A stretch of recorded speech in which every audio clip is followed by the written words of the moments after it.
Boa noite, Deus te abençoe, te cubra com a sua graça. Em instantes, vamos começar nosso estudo de hoje, nosso culto de doutrina, estudos doutrinários da confissão de fé.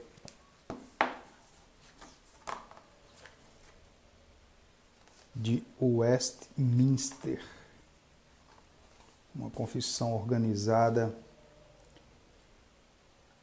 com a finalidade de restaurar a igreja, voltar a igreja para os princípios bíblicos da palavra de Deus. A Assembleia de Westminster foi reunida em 1643, ou de 1643 a 1649 em Londres, na abadia do mesmo nome, na abadia de Westminster. Foi feita ali para trazer esses símbolos de fé. Emerson Lima, Deus te abençoe. Símbolos de fé para que a igreja pudesse se organizar na temática de ter uma vida alicerçada nas Sagradas Escrituras. Ok? Vamos estar orando ao Senhor nessa noite, nesse momento, a fim de que Deus nos ajude. Esses estudos são os estudos da Igreja Presbiteriana da Reforma, aqui na cidade de Capim, uma igreja de fé reformada, uma igreja que é membro da Confederação das Igrejas Presbiteriana da Reforma no Brasil, uma igreja que está ligada à Igreja Presbiteriana do Brasil. Temos o apoio do Presbitério Sul da Paraíba, onde o seu presidente é o Reverendo Silvano. E essa igreja vive para servir o reino de Deus. Querido Deus e Pai, é em nome de Jesus que com gratidão te louvamos e bendizemos o teu nome nessa noite. Gratos pela oportunidade que tu nos tem dado, em primeiro lugar, de estar vivo. Em segundo lugar, Deus, a oportunidade de nos dirigir a ti, mesmo sem poder, mesmo sem termos capacidade nenhuma de nos dirigir a ti, porque somos pecadores e os nossos pecados ferem os teus olhos. Mas nessa noite, em o nome de Jesus, perdoa os nossos pecados, as nossas transgressões, aquilo que nos afasta de ti, Senhor, e nos ensina, através da tua palavra, a sermos humildes o suficiente para reconhecermos que somos míseros pecadores e que toda a nossa vida e carne está inclinada para a morte, inclinada para o pecado, inclinada para não fazer a tua vontade. Quando fazemos a tua vontade é porque fomos tocados, excitados pelo Espírito Santo de Deus para assim o fazer. Não veio de nós, não foi algo que partiu em especial de nós, mas partiu de Deus enviar, tocar o Espírito Santo que habita na gente, que habita em nós, para nos despertar a entendermos que nós precisamos e carecemos de Ti. Eu quero, em especial, Senhor, te apresentar a vida da família do irmão ali de Sapé, o diácono da Igreja Congregacional de Sapé, que faleceu hoje, né, com o Covid-19. Deus, que o Senhor possa assistir toda a família, Deus, e entender que todas as coisas cooperam para o bem daqueles que te amam. Então, Deus, em nome de Jesus, nos ilumina nessa noite a fazermos uso da tua palavra à luz de Deuteronômio, capítulo 30, os versos 19 e 20, em nome de Jesus. Amém. Amém. Que Deus nos abençoe, que Deus nos guarde, que Deus nos ajude a cada dia a entendermos, compreender que a sua palavra é quem nos alimenta, o fôlego da vida que há em nós, é porque nós entendemos o poder que há na sua palavra. Bendito seja Deus para todos sempre. Então vamos lá, irmão, vamos começar nosso estudo de hoje. Nosso estudo de hoje, o tema é livre-arbítrio. E nós vamos estar... Aqui eu vou citar alguns versículos, mas o versículo base pelo qual nós vamos estar trabalhando é à luz de Deuteronômio, capítulo 30, versículos 19 e os versículos 20, que nos diz o seguinte: Hoje invoco os céus e a terra como testemunha contra vocês, de que coloquei diante de vocês a vida e a morte, a bênção e a maldição. Agora escolham a vida para que vocês e os seus filhos vivam, e para que vocês amem o Senhor, o seu Deus. Ouçam a sua voz e se apeguem firmemente a Ele, pois o Senhor é a sua vida, e Ele dará muitos anos na terra que jurou dar aos seus antepassados, Abraão, Isaque e a Jacó. Então que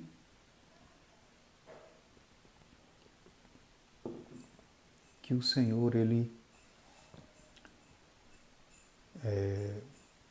esteja nos iluminando diante disso, diante do que lemos. Depois eu vou falar um pouquinho aqui sobre o que eu já escutei de algumas pessoas sobre esse versículo, sobre esse texto, sobre esse verso, que quando você vai olhar a verdadeira relação, o que realmente esse versículo quer dizer, não tem nada a ver com o que as pessoas que creem no livre-arbítrio, o que eles interpretam, a hermenêutica que eles fazem desse texto, né? A confissão de fé, aqui no nosso estudo de número 9, que trata do livre-arbítrio, ela nos diz que o livre-arbítrio indica a liberdade com o qual o homem foi dotado para decidir e optar conforme a sua vontade. Isso se tratando do âmbito original, isso se tratando daquilo que era lá no Éden, daquilo que estava lá quando o homem foi criado à imagem e semelhança de Deus, e Deus deu toda a liberdade a Adão para que Adão botasse nome nos animais, tivesse plena liberdade em todos os sentidos ali, naquele momento, ou na época em que ele estava ali no Éden. Por isso que ele tinha a liberdade, né? Ele era dotado de liberdade de decidir e optar 100% conforme toda a sua vontade. Porém, né, essa capacidade outorgada por Deus ao homem, antes da queda, ficou inteiramente comprometida com a entrada do pecado no mundo por Adão. A partir do momento em que Adão peca, ele quebra esse pacto, essa aliança, e quando ele quebra a aliança e o pacto, ele perde a autoridade que ele tinha, toda a autoridade que ele tinha de fazer o que ele quisesse. E quando ele perde isso, a partir dali, todos os homens que irão nascer a partir dali perderam essa capacidade, perderam a livre agência, o livre arbítrio, tá certo? A partir da queda, perdeu inteiramente. Pois o homem perdeu inteiramente todo o poder e vontade quanto a qualquer bem espiritual. Ora, você poderia me perguntar aí agora, mas eu tenho vontade. Se eu quiser fazer isso, eu faço. Se eu quiser, ok. Não é essa vontade que o texto está falando. O texto está falando quanto à vontade espiritual. Existem vários textos que a gente poderia citar aqui, a título de introdução, que podem provar para nós o quanto esses... Um abraço, Ana, Deus te abençoe. Esses versículos podem provar para nós que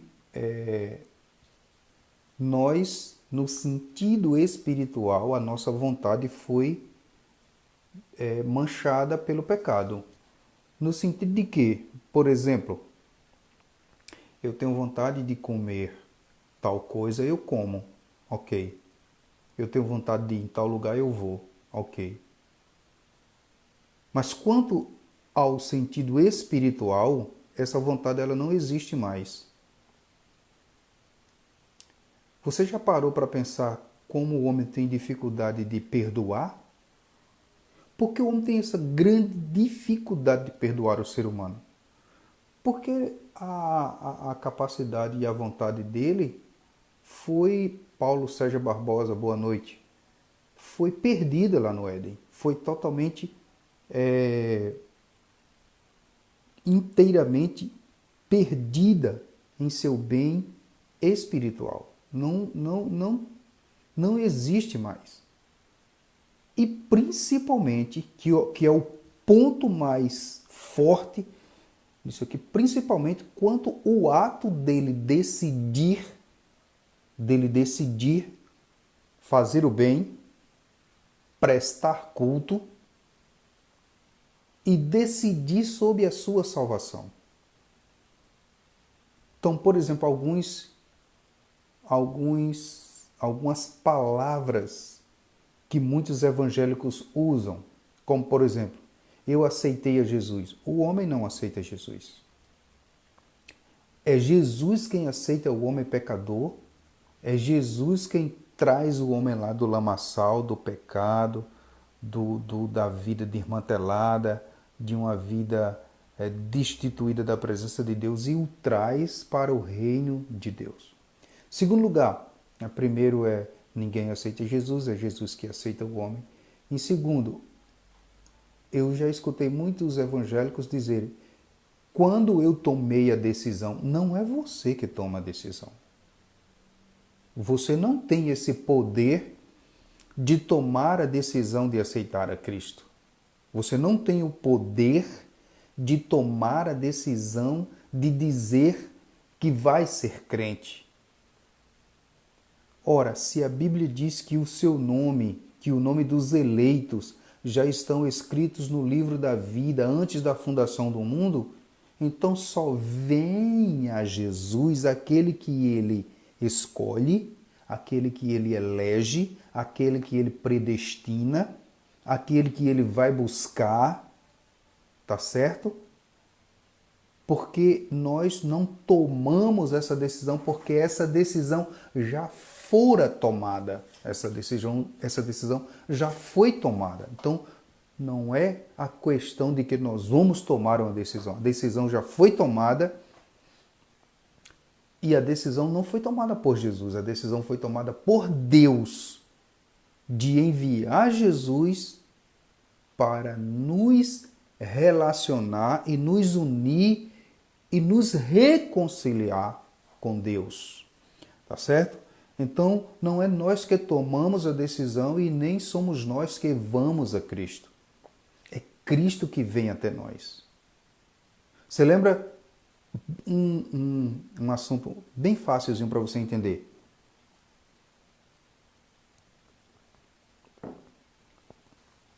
Quando Jesus estava pregando, né? Aí, passando ali perto da casa de Zaqueu, Zaqueu percebe que Jesus ia passando, aí Zaqueu sobe na árvore. Aí o que é que Jesus diz? O que é que Jesus diz ali naquele texto? E Jesus diz, desce depressa que hoje a salvação chegou à tua casa. Não é eu que vou ao encontro da salvação. É a salvação que veio ao meu encontro. Acho que foi, não sei se foi Dr. Russell Shedd que disse, Eu estava perdido e Cristo me achou, Cristo me encontrou. Então, mesmo com a conversão, mesmo depois que você recebe a graça salvífica em sua vida, a vontade humana ainda sofre a influência da corrupção, do pecado, da desordem do pecado. A razão pela qual o homem não deseja somente o que é bom, mas também o que é mal. Então, porque o pecado atingiu a mente, o coração, os seus sentimentos, o pecado, ele atingiu todas as nossas faculdades. Então, a partir do momento que ele atingiu nossas faculdades, note que cada um de nós não desejamos somente o que é bom. Eu preguei domingo sobre o tema relacionado sobre a morte, e quantas vezes a gente não desejou a morte? Ou para nós ou para alguém. Aí eu pergunto, e a morte é boa? E se você desejar a morte para o seu irmão? Então, isso não é algo que é bom. E por que isso partiu de você? Porque nós ainda temos uma natureza caída. Deixa eu falar bem mais claro, nós ainda temos uma natureza pecaminosa. Então nós não temos esse livre-arbítrio que muita gente prega e diz que tem. Nós não temos. O apóstolo Paulo, escrevendo aos Romanos, no capítulo de número 7, ele diz: aquilo que eu quero fazer, eu não faço. Preste bem atenção, aquilo que eu quero fazer, eu não faço. E o que eu não quero fazer, isso eu faço. Olha só que interessante. Certo? É justamente aí, a partir do capítulo 7, a partir do versículo 15 em diante, irmã Maria Divana, Deus lhe abençoe, boa noite, tudo bem? Então, a partir desse texto aí, você vai entender plenamente que o livre-arbítrio foi quebrado.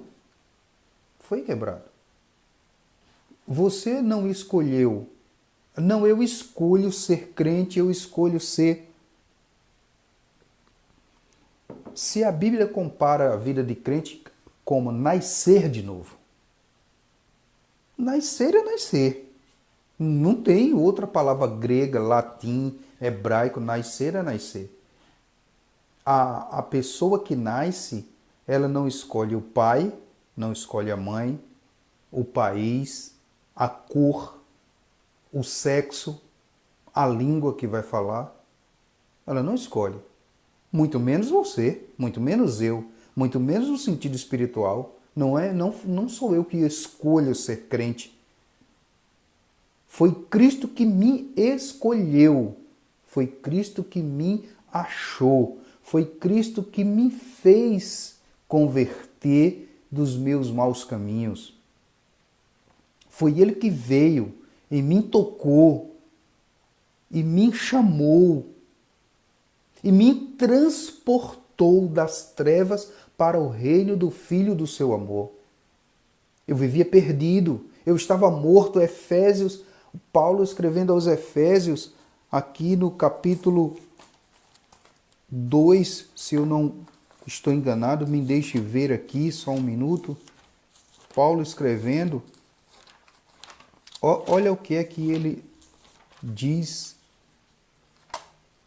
escrevendo aos Efésios, na carta de Paulo aos Efésios.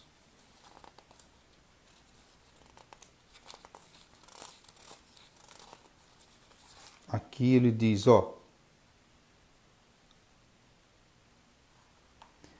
bendito seja o Deus e Pai de nosso Senhor e Salvador Jesus Cristo, que nos abençoou com todas as bênçãos espirituais nas regiões celestiais em Cristo, porque Deus nos escolheu nele antes da criação do mundo. Então, como é que eu tenho livre-arbítrio? Como é que eu tenho vontade? Como é que eu escolho ser crente Se antes da fundação do mundo eu já era eleito, escolhido para ser. Para sermos santos e irrepreensíveis em sua vontade. Deixa eu ver o que é que diz aqui. Eu acho que... Capítulo 2. Por quê? Por que é que eu não posso escolher ser crente? Porque o capítulo 2 diz: vocês estavam mortos em suas transgressões e pecados, nos quais costumavam viver quando seguiam a presente ordem deste mundo e o príncipe do poder do ar e o espírito que agora atua nos que vivem na desobediência. Anteriormente, todos nós também vivíamos entre eles, satisfazendo a vontade da nossa carne. Ou seja, nós estávamos mortos. E o que é que uma pessoa, quando está morto, faz? Espiritualmente, nós estávamos mortos. E esse livre-arbítrio aqui se relaciona à espiritualidade. Nós estávamos mortos. E crente, o sentido de crer, é espiritual, não é material. Então, é preciso, portanto, que os desejos de nossos corações e de todas as nossas decisões sejam submetidos à direção do Espírito Santo e à orientação da santa e poderosa Palavra de Deus. Por isso que o apóstolo Paulo ele diz assim: não mais vivo eu, mas é Cristo que vive em mim. Então, todas as nossas decisões devem ser orientadas pelo Espírito Santo. Porque se eu for tomar as decisões pela minha própria vontade, do jeito que eu quiser, eu estou demonstrando que eu não nasci de novo. Eu estou demonstrando que o Espírito de Deus não atua poderosamente na minha vida. Não podemos nos apoiar apenas em nossa consciência, confiando tão somente em nossa vontade. Em hipótese alguma. Eu preciso entender e principalmente crer que houve um tempo, esse tempo que Deus nos deu,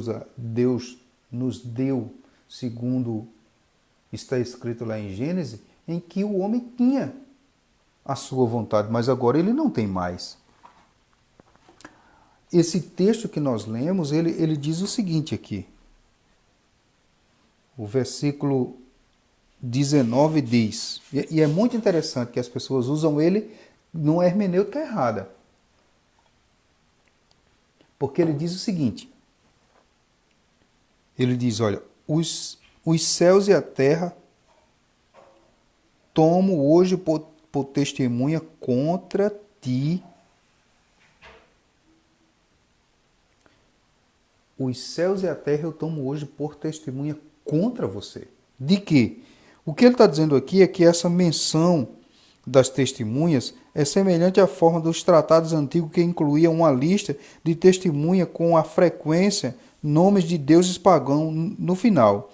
Nas Escrituras, a criação de Deus é chamada por testemunha contra o seu povo. Ou seja, ele está dizendo aqui que Deuteronômio está dizendo aqui que tem o céu e a terra por testemunha que o homem teve livre-arbítrio, que o homem teve o céu e a terra para escolher.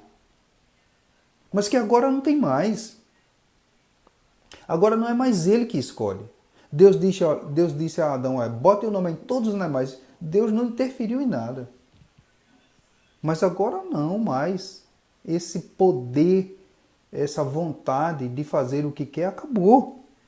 Por isso que depois ele vai e diz assim, contra ti, que te propus a vida e a morte, a bênção e a maldição. Escolhe, pois, a vida para que vivas, tu e a tua descendência. Mas o homem não escolheu a vida para viver. Por quê, irmãos? Porque era essa mesma Bíblia que está dizendo, escolhe a vida para que vivas, ou a morte. A Bíblia diz que o salário do pecado é o quê? A morte. E o que foi que Adão e Eva escolheram? Escolheram pecar. Se eles escolheram pecar, qual foi a escolha dele? A vida ou a morte? Se Deus deixar, irmãos, se Deus deixasse que nós fizéssemos nossas escolhas, pense aí, pense bem. Se Deus deixasse que nós fizéssemos as nossas escolhas, quantas vezes você não disse assim, preste atenção, quantas vezes você não disse? Você não já disse assim, rapaz, se eu pudesse fazer isso. Olha, se eu pudesse fazer isso. Olha, naquela hora que fulano fez isso, se eu pudesse, eu matava. Se eu pudesse, eu fazia tal coisa. O infeliz, não é assim não, irmãos? Que nós humanos, com a natureza caída, pecaminosa, que nós dizemos, será que não é assim? Será que nós somos tão bonzinhos quanto a gente prega que somos? Será que nós somos tão bonzinhos como a gente acha que é? Né, irmão Divan? Será? Somos não, irmãos. Nós não somos não. Chamaram Jesus de bom e ele disse, só existe um que é bom. Só existe um que é bom. Deus. Deus é bom.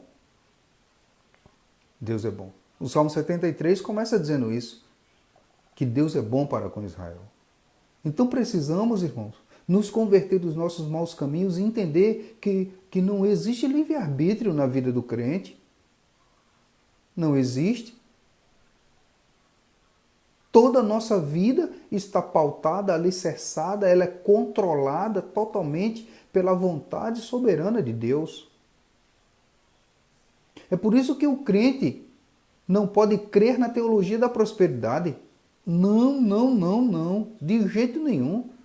Porque ele não pode decretar, ele não pode determinar, ele tem que fazer a oração que está na Bíblia. Pai nosso que estás no céu, santificado seja o vosso nome, venha a nós o vosso reino. E agora, essa parte aqui é interessante, seja feita a tua vontade. Seja feita a tua vontade. Irmãos, e como é que você tem livre-arbítrio, irmãos? Se você tem que entender que tudo tem que ser feito à vontade de Deus e não à minha vontade. Você percebe? Que você está diante de um Deus puro, santo, que controla a sua vida sem a sua intervenção. Você não pode fazer nada. Nada. Para mudar o sentido da sua vida, no sentido da salvação. Você não pode fazer. Boa noite, Sudenberg. Deus te abençoe. Porque tudo isso já foi feito. O texto que eu li aqui, o texto que eu acabei de ler aqui foi citado. Deus dizendo que nos escolheu antes da fundação do mundo. Então, eu não tenho poder de escolha. Não há poder de escolha na minha vida. Eu estava conversando com um pastor ontem e ele contou uma história tão bonita que ele se emocionou. Ele estava na secretaria da igreja, ele era secretário da igreja, de uma igreja que crê no livre-arbítrio. Ele era secretário da igreja e no final quase no final do expediente chega um irmão, muito conhecido nosso, certo? E apertou a mão dele, um olhou para o outro e disse, rapaz, olha como o culto está lindo. A igreja, a secretaria da igreja era embaixo da igreja, no subsolo, e debaixo ele estava dizendo, olha como o culto está. Aí o rapaz que estava conversando com ele disse, rapaz, eu queria ir para o culto, mas eu não vou não. Aí ele disse, vamos, rapaz. Aí ele disse, né, que lá ele chegou, botou a mão lá na bolsa dele, pegou uma gravata e deu a gravata ao rapaz. O rapaz botou a gravata. Quando ele chegou no culto, ele recebeu a oportunidade e cantou um hino e louvor a Deus e bendisse ao Senhor. Depois, lá na frente, ele disse que o rapaz chamou ele para almoçar, para conversar. Ele era presbítero na época, hoje ele é pastor. E o rapaz disse, mas irmão, fulano, naquele dia eu estava pronto para me desviar. E quando o Senhor me deu aquela gravata e me chamou para cantar, eu fui e foi um momento em que Deus falou comigo tremendamente e eu não me desviei. Aí ele disse, na hora que fulano tomou a decisão, aí eu olhei para ele e disse, meu irmão, ele não tomou a decisão. A decisão já estava tomada. Ele não fez nada. Apenas Deus... Aí ele chorou mais ainda quando eu disse isso. Apenas Deus lhe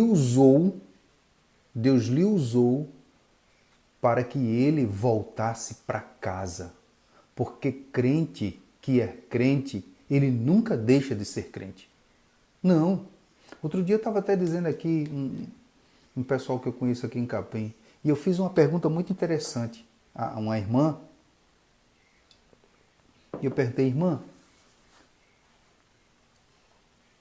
você sabe quantos crentes vão para o inferno? Aí ela disse, vão muito para o inferno? Oxi, eu disse, vai não, irmão. Vai não. Não vai nenhum crente para o inferno. Todos os que vão para o inferno nunca foram crentes. Nunca foram. Nunca.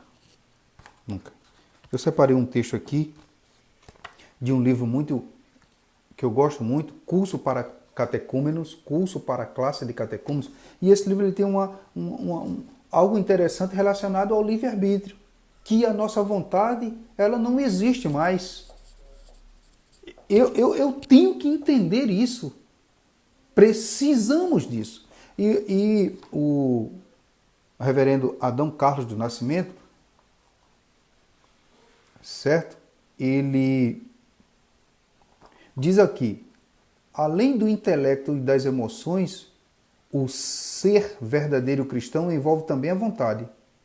Chamamos de vontade a faculdade que leva a pessoa a querer alguma coisa e a se comprometer com aquilo que quer. É a capacidade de agir com a intencionalidade definida.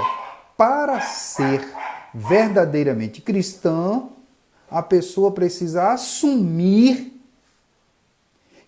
com Jesus que Jesus é quem manda na sua vontade e na sua capacidade de viver.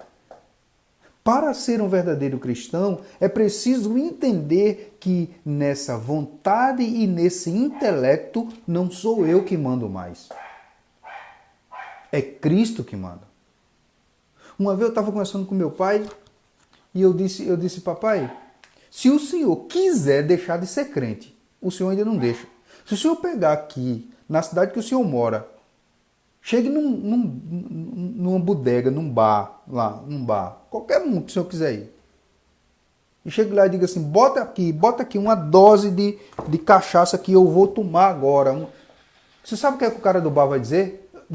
Oxente, irmão Ramos, o senhor está ficando doido? Não, foi que houve. Você está entendendo? Que ainda que eu queira deixar de ser crente, isso não acontece. Isso não acontece. Agora, é preciso crer. Preciso crer. Eu vi Hernandes Dias Lopes dizer essa semana, acho que ontem ou segunda, que se você é um verdadeiro crente em Jesus, não leia a Bíblia, não estude a Bíblia para discutir. Estude e leia a Bíblia para crer. E para que esse crer nas Sagradas Escrituras leve você a um pleno conhecimento de que você não é nada e de que a sua vida precisa glorificar e exaltar a Deus. Porque até para ler a Bíblia é Deus quem chama você para isso. Porque se eu fosse querer pelos meus próprios atos, eu queria ler Bíblia, eu queria orar,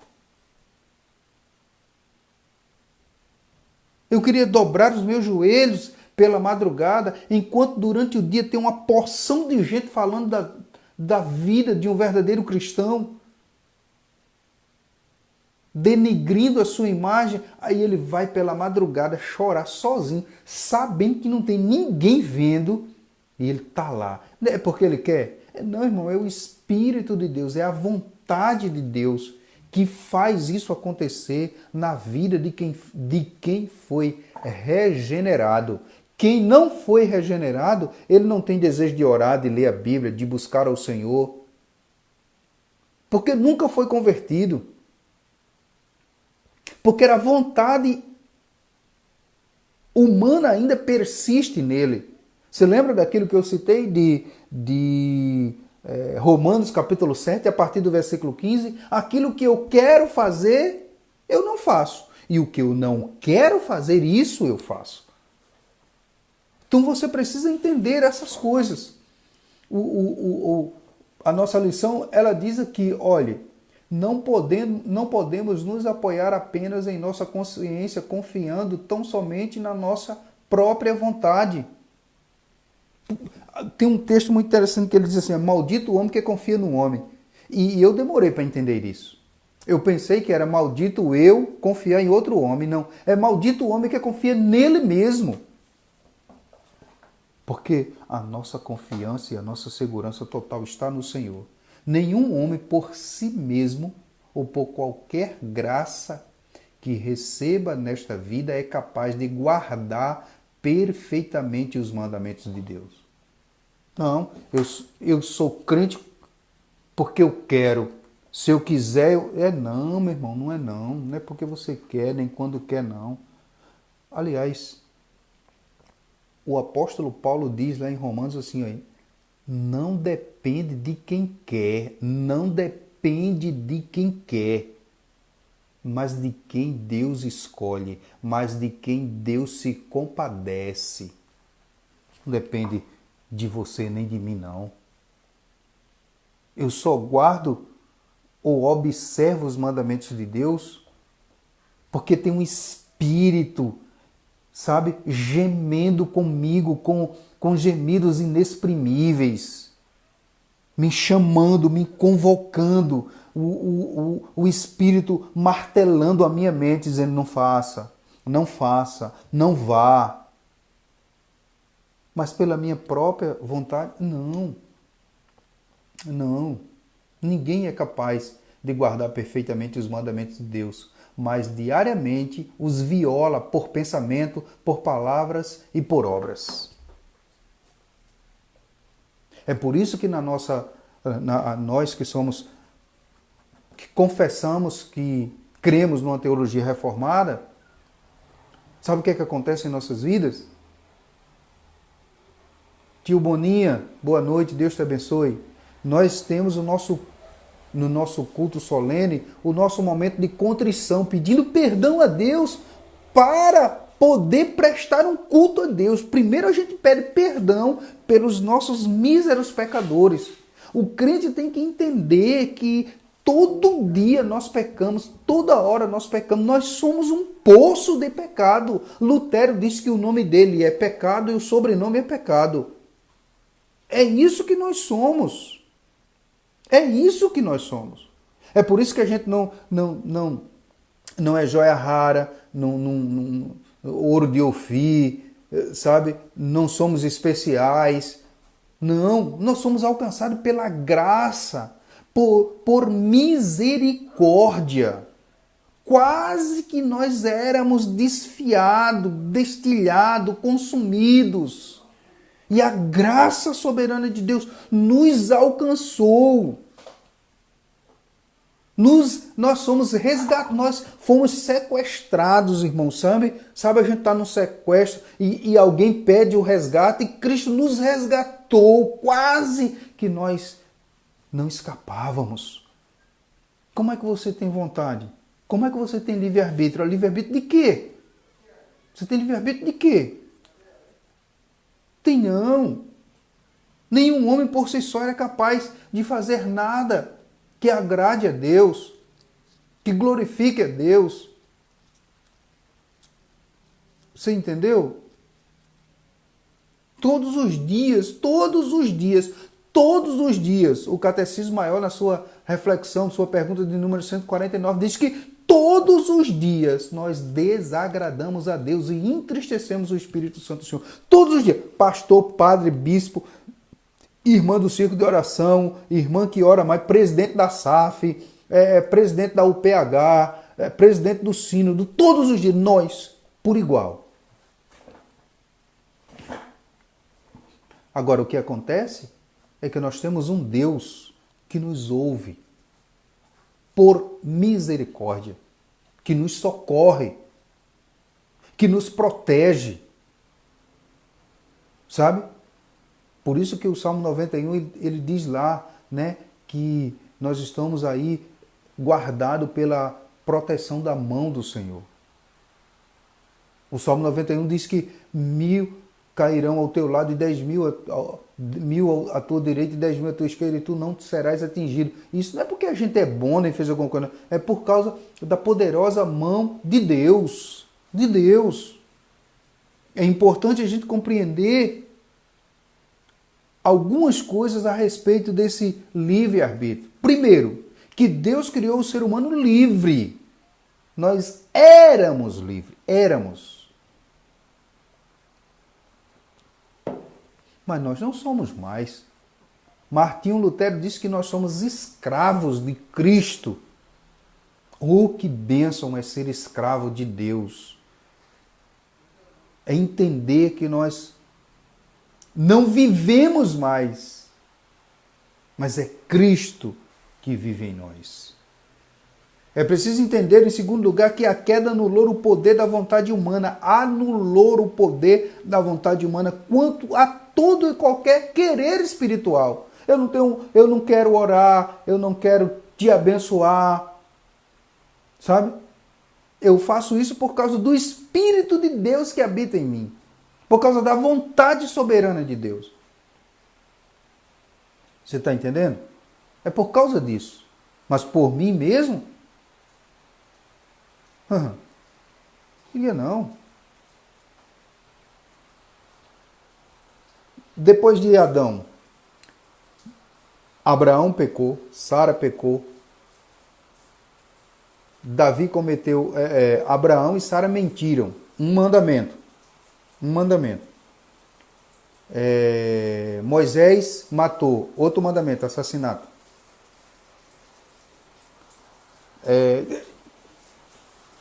Jonas.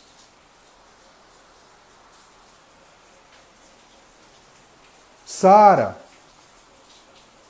Esther. Ana. Que foi? Quem me diga? Quem? Que não. A graça restaura parcialmente a liberdade do ser humano. Em que sentido? Eu posso escolher a roupa, o lugar de morar, mas mesmo assim tudo isso tem uma influência superior do nosso Deus, do nosso Senhor. Não provém totalmente de nós, não é 100% nossa. Tanto é que quando Deus quer, Ele tira. Carla, Laciene e Márcio estão assistindo. Boa noite, Deus abençoe, Márcio. Tanto é que quando Deus quer, Ele tira. Quando Ele quer, Ele mata. Quando Ele quer, Ele ressuscita. Ele transforma. Porque isso é a vontade soberana dEle. Dele. Sai do seu próprio conselho, Romanos 11. Mas em quarto lugar, aliás, a vontade humana precisa ser submetida à direção do Espírito de Deus. Espírito de Deus. Quando eu for tomar minhas decisões, eu preciso apresentá-las a Deus. Porque quando isso não acontece, nós somos escravos de nossas escolhas. Escravos de nossas escolhas. Quanta gente não se arrependeu por causa de um emprego que entregou? Boa noite, Márcio. Deus te abençoe, Márcio, muito. Tenho horário por você, pela sua vida, viu, meu irmão? Quantas pessoas não se arrependeram por causa de uma decisão de um emprego, de uma decisão de um casamento? Quantos não se arrependeram de ter tomado uma decisão de ter saído da cidade, de ter dito uma palavra, de ter levado alguém para sua casa, porque as decisões não foram tomadas baseadas na vontade de Deus, da oração do Pai Nosso. Simples assim, aquela oração. Pai nosso que estás no céu, santificado seja o teu nome, venha a nós o vosso reino, seja feita a tua vontade. Mas na maioria das vezes, e em 90% das vezes, a gente quer fazer a nossa vontade. A nossa e não a de Deus. E finalmente, somente na glória a vontade do ser humano será plenamente restaurada e plenamente livre. Por vários aspectos, mas o principal dele é porque nós vamos ter um corpo igual ao de Cristo, semelhante ao de Cristo, e esse corpo é incorruptível, sem pecado, sem mancha, puro. Aí sim, nós vamos ter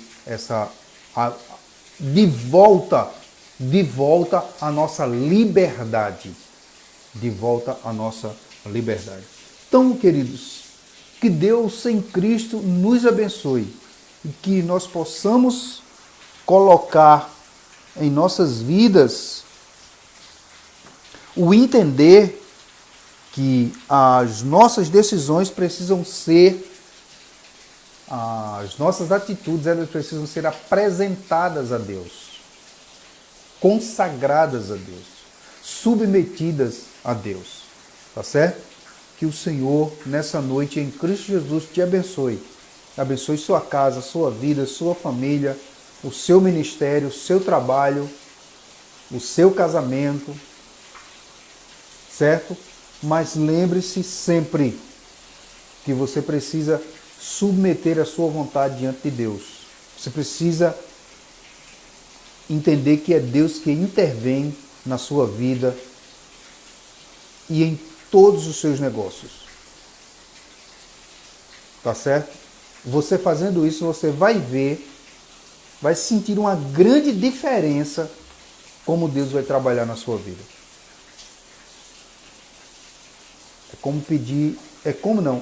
Pedir conselho a Deus é ter um orientador. Sabe? Um orientador. Porque quando nós não nos orientamos em Deus, a gente cai e quebra a cara. Porque a gente quer fazer do nosso jeito. E do nosso jeito não dá certo. Não dá certo. Só dá certo quando nós submetemos as nossas vidas à vontade de Deus. À vontade do Pai. A vontade que Ele estabeleceu para nós. Que é a vontade que nós vivamos para a sua glória. Até porque Ele nos criou para isso.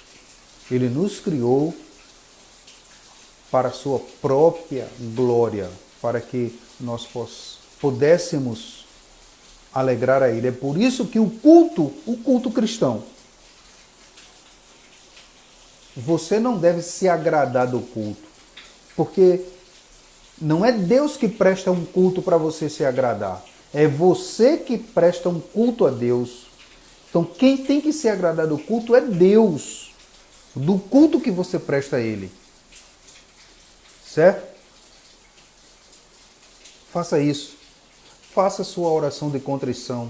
Confesse a Deus todos os dias os seus pecados que você cometeu. Não confesse a homens, não. Porque só há um mediador entre Deus e os homens, que é Jesus Cristo, homem. Confesse a Deus os seus pecados.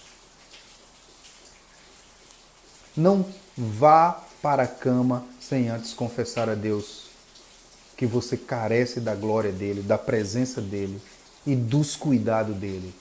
Em nome de Jesus, que Deus te abençoe nessa noite. Deixa eu orar por você, deixa eu orar pela sua vida. Pai, em nome de Jesus, eu quero agradecer por esses minutos que passamos lendo, falando da tua palavra. Abençoa esses queridos irmãos que estão nos vendo e ouvindo, Senhor. Toma-os em tuas mãos. Abençoa Vera em Sapé. Abençoa o primo lá em Caruaru. Flamilton em São Paulo, Aura em Minas Gerais, Márcio em Goianinha, no Rio Grande do Norte, esses irmãos que nos assistiram, que falaram com a gente, toma a vida deles em tuas mãos, Senhor. Em nome, para o louvor de Jesus, te oramos com gratidão. Amém. Boa noite, queridos, que Deus abençoe a cada um de vocês. Domingo, o nosso culto naquele mesmo horário, às 19 horas, e nós vamos estar trazendo a mensagem da Palavra de Deus num texto de 2º livro das Crônicas, no capítulo 20, e nós vamos estar ministrando uma pregação expositiva dos textos deste versículo em que Deus é quem trabalha por você. É Deus quem faz o querer e o efetuar na sua vida. Muito boa noite, que Deus abençoe. E até lá, se for da vontade de Deus, em nome de Jesus. Amém. Boa noite a todos.